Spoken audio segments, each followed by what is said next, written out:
स्वागत आहे आपल्या सर्वांचं रजनीगंधा या यूट्यूब चॅनलवर. आज मी सहज बागेत गेले ना, पाहिलं तर आवळ्याची झाडं अगदी आवळ्याने भरलेली होती. ही पहा कशी अगदी गुच्छ लागलेत ते. छान वाटली मला आवळे बघून. तेव्हा आम्ही काढण्याचा प्रयत्न केला. जरा उंचावरच होती ना, उंचावरच आवळे लागलेले होते. फांद्या उंच गेलेले आहेत. जवळची जरा काठी घेतली आणि हे असे गुच्छ आवळे आहेत ना, ते काढले. प्लस हातालाही मिळत होते थोडेसे. हे बघा, हे असे गुच्छ माझ्या हाताला मिळाले. ते मी हातानेच तोडले. काय सुरेख लागलेत पहा. मग हे सगळे आवळे काढून मला असे बरेच विचार आले की वाटलं लोणचं करावं, पेठा करावा. हे बघा, हातानेच तोडून घेतले आम्ही. हे बघा, छान मस्त मिळालेत आवळे. ते स्वच्छ धुवून घेतले. असे पाण्याने 3-4 पाण्यातनं काढून ते गॅसवर मंद आचेवर एक 10 मिनटं फक्त वाफ काढली.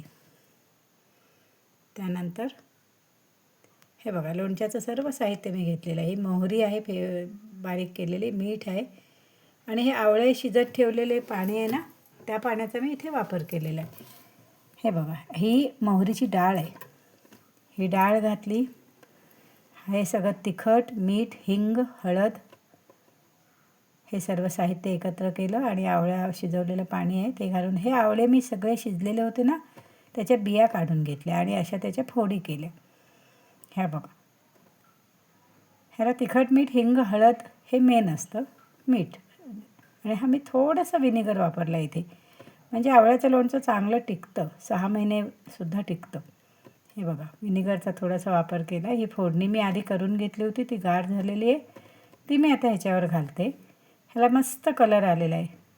ह्याच्यासाठी काश्मीरी लाल तिखट आपण थोडंसं वापरायचं आहे.